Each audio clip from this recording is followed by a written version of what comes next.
everybody. I was going to say Wednesday. It's Thursday, and thanks for joining me for another live video.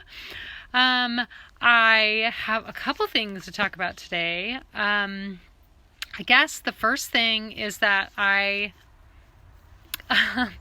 this sounds so pathetic, but I'm so lonely without my dog here.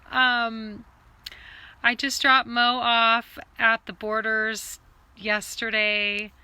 She's going to have another litter of puppies. And so I am lost without her. Oh my goodness.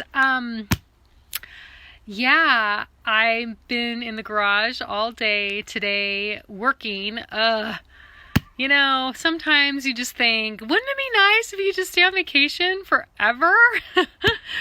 It has been quite a while since I've had to actually work. And so I've got an upholstery job today and tomorrow, and then another one coming Friday, and then another one coming next Monday, and I'm just slammed for the next couple weeks. So I'm trying to get into my brain, yes, you love your job. Yes, you can do it. Yes, keep going. So that's me today, totally missing my dog because, as you guys know, Mo does almost everything with me. If we're home, she is laying by my feet when I'm writing. If I'm working in the garage, she is laying in the garage. If I'm outside, she's hanging outside with me. Like, she's just my buddy. So for her to be gone for the next 7 weeks, I'm still getting used to it. And I'm sure there will be days where I'll be like, whew, don't have to worry about Mo. But today I am missing my puppy dog and trying to work really hard to get this job done. So I'm just taking a little break to hang out with you guys.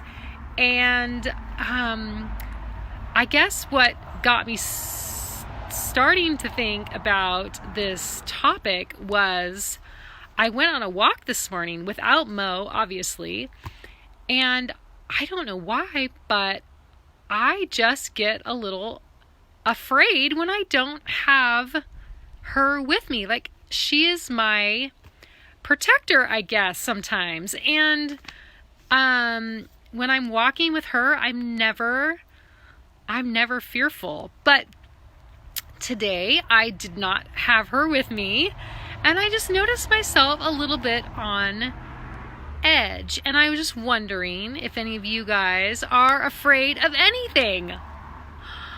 I'm afraid of a ton of things. Now I'm not afraid of heights or, holding my breath underwater. I don't get claustrophobic. I really don't mind spiders. I don't like them, but I'll just pick them up and throw them outside. But the things that scare me, it's, I guess, when I'm in danger, or when my kids are in danger, or I feel like they might be in danger. I have a really big fear of failure. Fear of letting people down. So those are some of my fears. So I thought, somebody just said snakes. Yeah, I'm not really crazy about snakes, but I wouldn't say that I would not hike somewhere because there might be a snake. You know what I mean? Thank you, Bill. Yes, snakes are not the funnest, but whatever. I guess I do have fear of one living thing, and that is sharks. I'm a little bit scared of sharks. Even though I do go to the ocean, I do love to paddleboard. I get a little nervous, especially if there are a lot of fish in the water. I just think, oh no. But anyway, so I was reading something actually on Monday, and it just hit me, and I thought I would share this with you. And it's so crazy because it also has to do with fear. And it is in Matthew 10 and verse 26. Okay, so bear with me for a second here. So have no fear of them, for nothing is covered that will not be revealed, or hidden that will not be known. What I tell you in the dark, say in the light, and what you hear whispered, proclaim on the rooftops. And I read that and I was like, okay, what does that mean? And the first part is a little bit confusing, and I kind of chalked it up to, you know what? There's a day that's coming when all things will be made right. And because of that truth, because we know that God is causing all things to come together, all things to end with Jesus coming back, we know that it's all going to be okay. And the things that we're afraid of, we can kind of just take a deep breath and know that He's in control.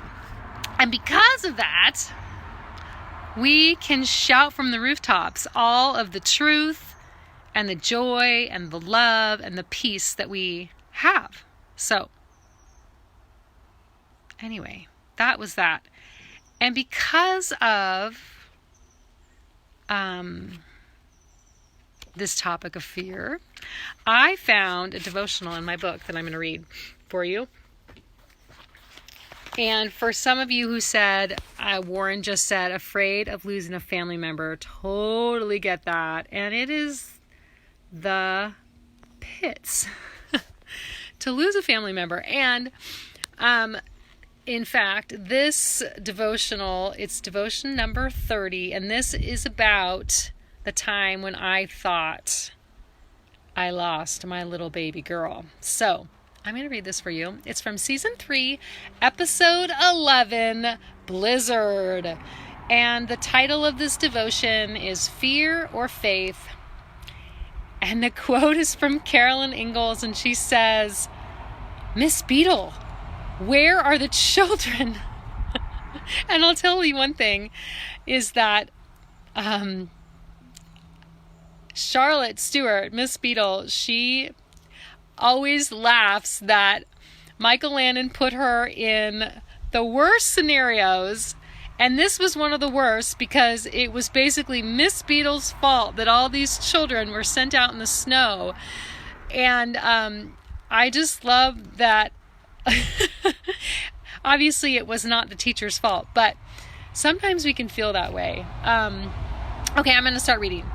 All right, so those who care for children shoulder a great responsibility. And when things go wrong, as they often do, fear can rush in. I know it happens to every parent at some point. Teachers are like parents, except for they have more children to keep track of. Miss Beadle felt the weight of responsibility when she unknowingly dismissed the students of Walnut Grove to walk home when a blizzard was coming. When faced with the unknown, we have a choice to make. God tells us to turn our backs on fear and reach for faith. When my daughter was a toddler, 6 moms joined us at the beach. The umbrella-lined shore was piled thick with countless towels and coolers. Our kids built castles, and jumped over the small waves. We chatted among the dirty hands gripping plastic shovels. Hours passed, and as we started to pack up, I looked for my children. I saw my son building a castle with a moat, but my daughter was nowhere in sight. All the moms jumped into action. One searched the playground, the other the parking lot.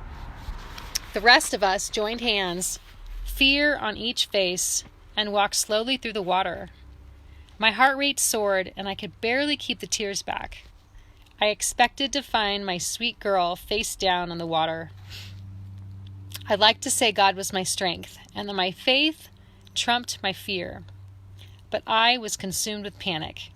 I prayed for peace, but seconds later, I wasn't trusting that He knew best. I was upset He might allow an early end to my daughter's life. True faith silences fear. In every difficult situation, our options lie before us: fear or faith. I did find my daughter, squatting with 5 new little friends down the beach, happy as a sand crab digging. Not all stories have such happy endings. Fear is a natural reaction. But even in the midst of panic, we must hold on to the promise that God is with us and will give us peace. Choose faith, even when everything is crashing down, even when all hope seems lost. Whether our eyes are on an entire classroom of responsibilities or on just 2 little munchkins, we can trust the Lord. Faith will always lead to peace. I leave the gift of peace with you, my peace, not the kind of fragile peace given by the world, but my perfect peace. Don't yield to fear or be troubled in your hearts. Instead, be courageous. John 14:27.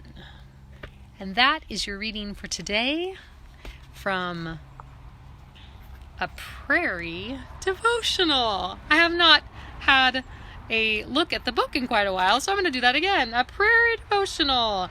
And if you don't have a copy of a prairie devotional, maybe you should go and pick one up. Anyway, so today, that is what I was talking about. Fear, how to have faith over fear. And I hope that all of you have the faith that conquers fear.